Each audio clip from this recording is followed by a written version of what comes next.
Morning, everyone. Hope you're doing well. Third part of our series on the Psalms. I was shopping a couple of summers ago on Oxford Street, and here's what I came across. Shop window, a rather famous department store. First one which caught my eye was a dress and the word want. Next slide. In the next window, an Yves Saint Laurent bag and the word desire. Next. I think that's meant to be a Burberry jacket with the word envy. We're now on to shoes, all lit up with the word crave. Fixate. Lust. Obsess.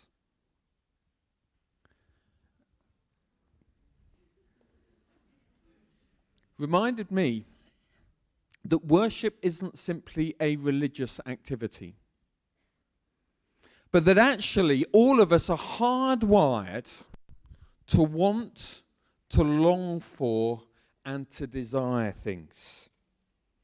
And of course, all of us have messages bombarded towards us every day that essentially are seeking to persuade our hearts to purchase, to identify with, and to align. And if you think that you are immune to this whole process, then when you go home today, clear out your loft or check out your wardrobe, and I guarantee you will find something and you will look at it and you will think, what on earth caused me to buy this? And you will know that you, like everybody else, has had your heart stolen at one point or another by the forces, by the nature of humanity, which is to desire, to long, and to worship. Now, of course, the scriptures give us a way of handling all these things. It says, look, make sure that you desire, that you long, that you worship more than anything else, that you worship God. Once you've got him as the ultimate power, if you like, in your life, then all these other good things fall into place and can be used with a sense of purpose, but not with a sense of deification. The psalm that we're going to look at this morning helps us to think through how we handle these sorts of longings and the place in which we put them. Let me give you an illustration before we read the psalm, which may help. My wife and I have been married 25 years this year. Oh, thank you. I wasn't expecting that. And, of course, when you are married to somebody, it shapes the whole of your life. For 25 years, the fact that I am married to Philippa and love her has shaped the time that I leave the house in the morning, the time that I get back at night, when I go on holiday, when I don't go on holiday, how we order and arrange our finances, who we relate to, the whole lot. Now, of course, thinking back over the last 25 years, the truth is we've spent more of our time apart than together. So what is it that fuels those decisions on a daily basis? And maybe it's different for different couples, but for us, pretty much every week for 25 years, we have had time each week, just the two of us, to talk, to relax, to enjoy one another. And that has been like the fuel for us, which has actually kept us going and pointed in the right direction for the majority of the hours when we haven't been together. And the analogy fits in terms of worship, for this psalm teaches us that if we're going to live 24/7, with God as most important, enjoying all the good things under that framework, if we're going to live that way, then you and I need times of intensity, if you like. We need times with him in order that we can live the whole of life rightly arranged. Now, of course, all of life is with him, but there are times particularly to be focused. Some of them are maybe in your or my own devotional times. We're not going to talk about that particularly this morning, but just to flag it up. What this psalm talks about is the times when we're together. We're going to look at how should we act, what does the Bible teach about how we act when we're together, And how does that then shape the whole of our lives as a result? So we're going to look at Psalm 95. We'll read the whole psalm before we're done. I want to start with the first 5 verses, and it goes like this. Come, let us sing for joy to the Lord.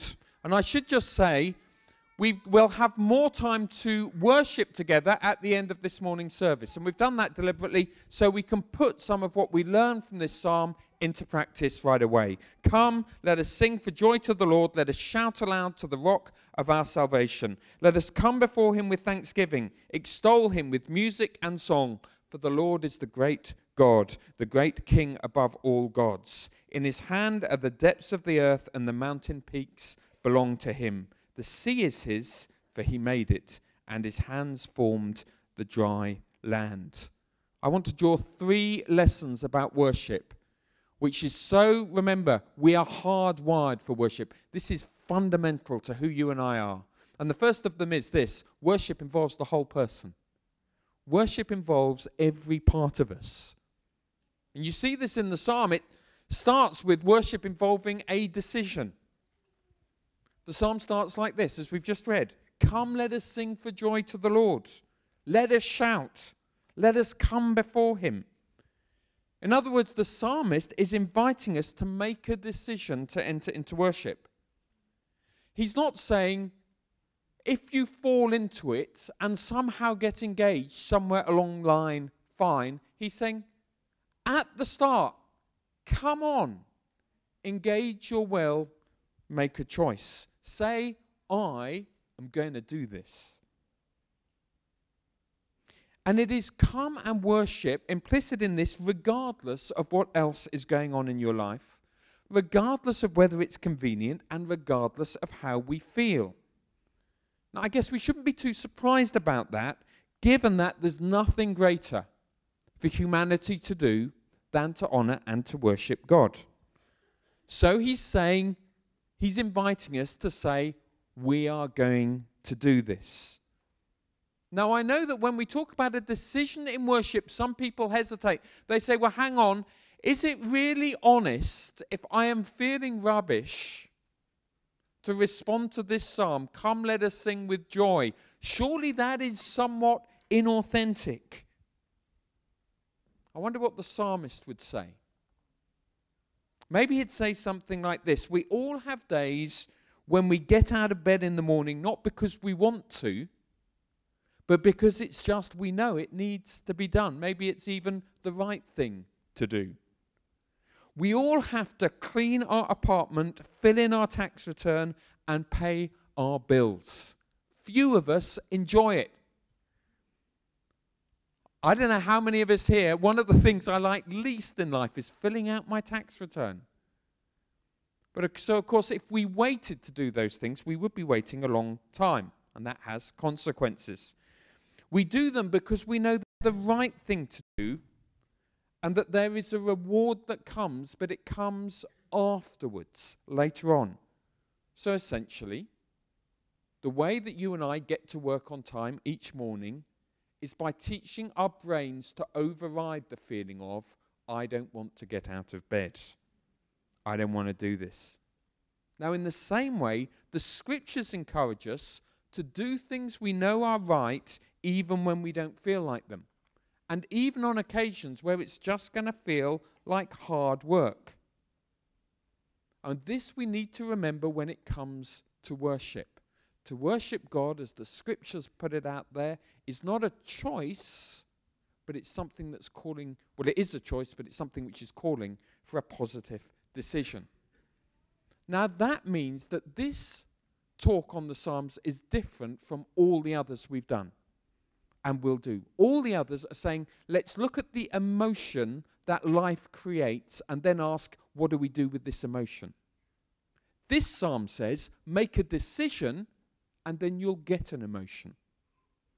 Both work, but this is why this one is different. There's an invitation. When I finish this sermon in the not too distant future, there will be an invitation. The psalmist invites us, he says, come on, let's do this thing. And it's learning to respond, not just in 20 minutes' time, that's relatively easy, but next Sunday and the Sunday after and the Sunday after that. It involves decisions, but it also involves our bodies.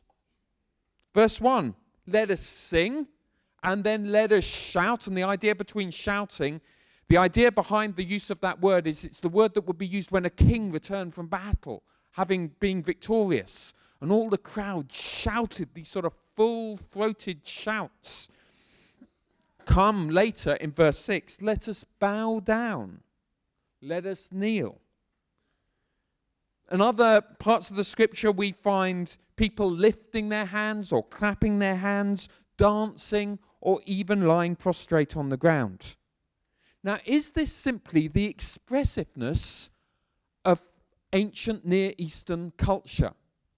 Should we really use our bodies like this today? Well, I think that there is something much deeper than simply cultural differences going on here. It's something the psalmist understood, and psychology today is now telling us as well. And it is simply this. It is that the way that you and I use our bodies affects the way that we feel. Now, typically, we think about this the other way. We think about how you feel is shown through how you use your body. You can tell if someone's down because they come in like that. You can tell if someone's bright and up because they're like that. But it also works the other way. Think back to Christmas. How many of you at some point over the Christmas period were lying across the sofa thinking, goodness me, I really need to go out for a walk, go out for a run, or get to the gym? And the reason that you were thinking that was not just because you felt fat and bloated, but because you knew, if I move differently from the way I'm lying right now, then I will feel different. How many of you have been to a party and danced your way into a good mood? Now, how does that happen? What's going on there? Are you listening to how you feel, or are you saying, no, I know if I move my body in a certain way, I will feel different as a result? That is what the psalmist understands here. The psalmist says you're not just a spirit or a heart. Sure, that's important, but that's not all you are. You're a living, breathing body as well, and we are therefore to use it. And therefore, when we worship with clapping or shouting or kneeling, it helps our hearts draw near. And that's why we are quite expressive here in terms of our worship, because we see the whole man as valuable, not just the heart. Now, clearly, if by doing these things it's simply going to leave you feeling self-conscious, then it can be counterproductive. So I'm not asking anyone here to do things which they're not comfortable with. I'm just saying that if you want your heart to draw closer to God, He's given you your body to use. And if you use it, it will help you. It involves decisions. Let's do this. It involves our bodies. Clap, shout, kneel, lie, whatever. Thirdly, it involves our minds. This is where it's different from dancing your way into a good mood. We dance our way into a good mood without thinking about anything. Our minds can literally be vacant at the time. The psalmist is not appealing to do that. He's saying, no, worship is different. Verse 4, in his hands, God's hands, are the depths of the earth. The depths of the earth were where the dead were seen to be. In his hands, he even has the afterlife. And then he goes on, the mountain peaks belong to him. The mountain peaks were seen to be where the gods dwelt. Typically, sacrifice and worship happened at the top of mountains. The afterlife are his, but also the place where the gods dwell, even that is in the hands of this God that we worship. The sea is his. The sea, which is a picture of, often in the Psalms, of evil or chaos, even darkness, even injustice, even anger, and all sorts of dark things are in his hands as well. In other words, as we read this psalm, it should fill our minds with different dimensions of God's greatness.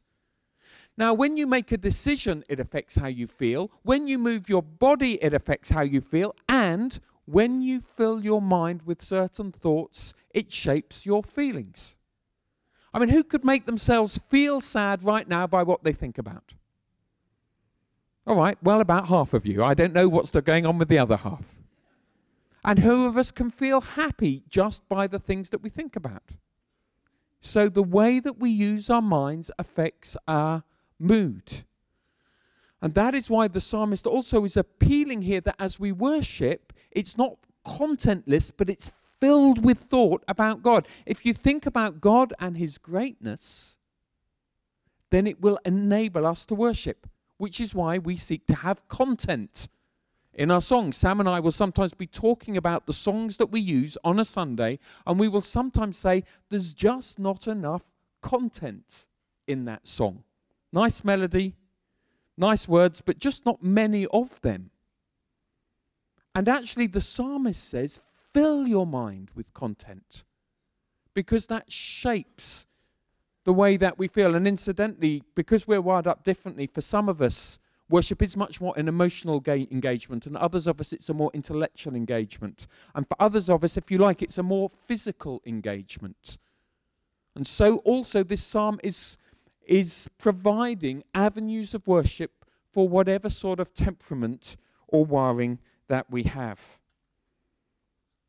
So that is why we encourage prayers and scripture readings. And my encouragement to you is when we come to worship, do not just sway with the music and sing along to the words, but engage your mind that it would be filled with good things about God. So the psalmist is inviting us to use this sort of three parts of the way that we're made. He's saying, make a decision, let's do this. Use your body consciously, and your heart will follow, and fill your mind with great thoughts about a great God, and that too will enable you to worship him. Interestingly, as we do these things, it prepares us and creates habits for living the rest of your days, for living Monday through Saturday. For as we learn to make decisions even when we don't feel like it, it creates habitual ways of living from Monday through Saturday. And I can promise you that sometime in the next 6 days, you will need that skill. As we learn to use our bodies in worship, it reminds us that Monday through Saturday, the way you use your body matters. That the spiritual life isn't just inside. And that therefore the way I care for others or abuse my own body all affect my worship. Because I'm used to, in my worship, filling my mind with great thoughts, I learn that Monday through Saturday, it matters what you think about. And what you think about, you become in the end. And so this is an invitation to love the Lord your God with all your heart, mind, and strength, as Jesus summed it up. That's what we find in this first part of the psalm. The second thing we find is in verses 6 and 7, that this worship is meant to be a dynamic event. It's not a static thing. Let me give you an illustration. Think of the best sort of dinner party. 10 friends who've not seen each other for a long period of time arriving. What sort of atmosphere do you expect to be in the room as they all gather in? There's going to be laughing and hugging and pulling one another's legs. The conversation may not be terrifically deep immediately. No one's going in and immediately sharing their greatest concerns or possibly even their greatest successes. They're just, if you like, limbering up, getting used to being with each other, but there's a sense of celebration in the air. And you get that in this psalm. Come, shout aloud, sing to the rock of your salvation. That's how humans are as they meet. Think of the dinner party going on over the meal. It's settling down a bit, if you like, at an emotional level. Still laughter, still joy, but people are starting to share the end of the meal. It may be that by this point people have broken up into groups of 2s and 3s, and they are really sharing the triumphs and the low points of the last however long. In other words, there comes to a point of intimacy and openness and even transparency with one another. Now we see that process in worship. If I had time, we could look at how you enter the temple right through to God's presence. The same process continues. In this psalm, we see the same thing. having had a time of celebration and remembering that God is God over the underworld and the gods, the overworld and the chaos of the sea, it suddenly becomes much more personal here. God is not just now the creator of the whole world, but he is, in verse 5, he is our maker. Then we find we are the people of his pasture. What happens in pasture? We become nourished or strengthened. We are now the flock under his care, a tender image of the shepherd who knows each one of the sheep. Now there's talk of kneeling and of worship, not of shouting and of dancing. And as worship progresses, we should expect often to find that we encounter the God of the heavens. Something that's hard to put into words. Sometimes it's the deep satisfaction of being with someone you love. Just as sometimes having seen an old friend and been with them, you just come away, you know you're satiated. Well, sometimes the presence of God in worship leaves us feeling like that. Other times we feel nourished and strengthened to live our lives. Other times empowered or with a new boldness or clarity that we have not had before. On occasions too, according to this psalm, we even hear his voice. If you hear his voice, the psalmist says. Now I want to suggest that the question therefore is not, is God, at least from time to time, going to speak to me, but how do I recognize when he does? I know for myself, looking back, that some of the most profound and powerful experiences that I have had, spiritual experiences, have been in times of worship. I know that from time to time there has been a sense, I think God is speaking to me. I'm recognizing God's voices. If you're looking for it, you'll probably, or if you're listening for it, you'll probably hear it. Do you remember Samuel and Eli? Samuel, the little boy in the temple. He's trying to get to sleep and he hears this voice. Samuel, Samuel. Has no idea what it is. Eventually, after 2 or 3 times, he goes to Eli. Eli says, if you hear the voice again, say, speak, Lord. Your servant's listening. Can I suggest that if you have trouble recognizing God's voice, but you would like him to speak to you, my guess is if we did a poll here today, many of us would say it would be really useful to hear his voice on this, that, or the other issue right now. My encouragement is that as we begin to worship, you pray that prayer. Father, I come to worship, but also speak, Lord. Your servant is listening. We've not got time now to unpack all the different sorts of ways that he speaks, but we will do in 2 weeks' time at the Empowered Day. Come and join us. We'll spend the whole afternoon there looking at listening prayer, and then with an opportunity to put it into practice, and both for others to pray with us and for us to pray with others as well. And so worship becomes a dynamic thing. We give ourselves, and then we find that God's presence dwells amongst us. As in a different psalm, it says he dwells amongst the praises of his people. So we can expect to encounter him, and we can expect to hear him. And we can expect to do that this morning, next week, and the week after. And thirdly, the third thing, worship culminates in a response to God. Worship culminates in a response to God. Let's just read these last verses. Verse 8, so we've just said, the psalmist has just said, if you hear his voice today, do not harden your hearts as you did at Meribah, as you did that day at Massah in the desert, where your fathers tested and tried me, though they had seen what I did. For 40 years I was angry with that generation. I said, these people whose hearts go astray, and they have not known my ways. So I declared an oath in my anger, they shall never enter my rest. So the psalmist here takes these final verses and reminds us that worship is 24/7. His point here is not you might hear his voice, but if you hear him, keep a soft heart. If you feel he's speaking to you, do what he says. And he reinforces that point by thinking back to the story of the people of Israel. They're traveling through the desert to the land God has promised them. Now, there are a number of challenges of traveling through a desert.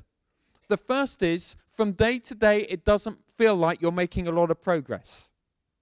because the desert looks the same today as it did yesterday and as it did the day before. You have to have a sense of trust that God is taking you, because the landscape doesn't necessarily show it. Secondly, it's just a tough place to be, the desert. Food and water are in short supply, so it is demanding. Now we, just like every generation of God's people, are being taken on a journey right now. And He has a promised land for every generation. He has somewhere that He wants to take the church. In the previous generation, in many ways, there was personal revitalization of faith and churches that changed. This sort of church would have been inconceivable in the previous generation. All the rules, if you like, have changed. Our fathers have done an extraordinary work, but they now leave us with our own journey. And our journey, surely, is to now show to the rest of society, to the rest of our nation, of the vitality and power of the Christian faith for personal living and for public living as well. We've now got these wonderfully flexible churches, all sorts of other elements to it. Now it gives us the job of showing the wonder and the glory of Jesus and how He can make a difference in all our lives. And so that becomes the challenge. So we're on a journey. Now, as we're on the journey, the psalmist's appeal is, do not let your hearts get hard. So I want to appeal to you as well. Do not allow your hearts to become hard. And I've never met a worshipping person with a hard heart. Sometimes our hearts can become hard just because the journey is difficult. There's not enough space where I live. The job is not opening up in the way that I hoped it would, and my friends have left and I'm all alone. Now, if you're in that sort of place, whatever else you do, the psalmist's plea is, do not harden your heart. Listen and be obedient. On any journey, things change as we go along. I know, because some of us have spoken, that some of the changes that have been working here at Christchurch over the last while have been a challenge. Particularly, as we said, this church exists for the benefit of those who are not yet part of us.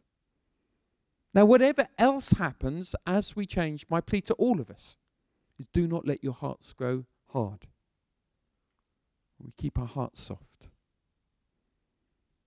Maybe the challenge for some here is just your individual situation. The things which you know you need to do if your faith is going to grow strong and vital. You know, that is hard. Listen, my appeal, keep your heart soft. Do not let your heart grow hard. And the best way of not allowing your heart grow hard is every time we gather together, keep your heart soft and worship. Maybe the band could come back, and I'd like to just tell you a story to illustrate this as we close this part of the service. I remember meeting a young man some time ago. His name was Timothy. He had had years of involvement in inner city gangs, gang leadership, dependence on drugs, violence, and so on. He had then come to faith, and so Tim was on the journey to wholeness. And I guess, like all of us, his journey had its ups and downs. There were times where he was really making progress, and there were times where he was struggling. And I remember talking once with the person who had helped him find faith, and they said, I know Timothy will be fine because he loves to worship. And I remember as they said that, I thought, I'm sure that is right. Here is a man with a huge number of challenges in his past, which affect him to overcome for his future. But as someone who is constantly saying, I want to honor you, God, it keeps his heart soft, which gives him the fuel to overcome life's challenges and to continue to grow and continue to walk free of his past and become the individual that God wants him to be. And so there is an invitation for us now. Come, let's do this thing. Let's worship. Let's use our bodies. Let's fill our minds with good things. Let's expect to know God's presence, to be nourished, strengthened. Maybe we hear his voice, and if you hear his voice, do not harden your heart, but keep it soft. That God would not become angry and say, these people will not enter the promised land.